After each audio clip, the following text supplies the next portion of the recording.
স্বর্ণ খাঁটি কিনা আগুনে দিলে ধরা পড়ে, আর মানুষ খাঁটি কিনা এই স্বর্ণটা ওই মানুষের হাতে দিলেই ধরা পড়ে যায়। যে মানুষ খাঁটি কিনা স্বর্ণটা হাতে দিলেই ধরা পড়ে। মুখের কথা দিয়া মানুষ চেনা যায় না, চেহারা সুরত দিয়া মানুষ চেনা যায় না, লেবাস দিয়া মানুষ চেনা যায় না। মানুষ চেনার সবচেয়ে বড় উপায় হচ্ছে তার সাথে লেনদেন করো আর তার সোহবতে থাকো। সোহবতে লম্বা সময় থাকলে বোঝা যাইব এটা কি, আর লেনদেন করলে বোঝা যাইব কথার ঠিক আছে না নাই, কথার বরখেলাপ করে না করে না। এর জন্য লেনদেনে মানুষ চিনন যায়।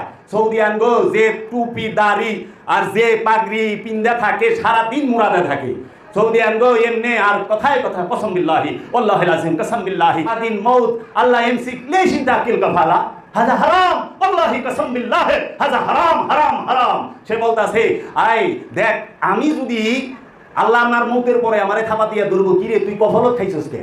এই কৃত দাসের কামাই না টাকা খাইছস কে? তোর গোলামের এন থেকে টাকা খাইছস কে? পরে আমারে তো সে হারাম, এটা নিষিদ্ধ, জাহান্নামে দিব।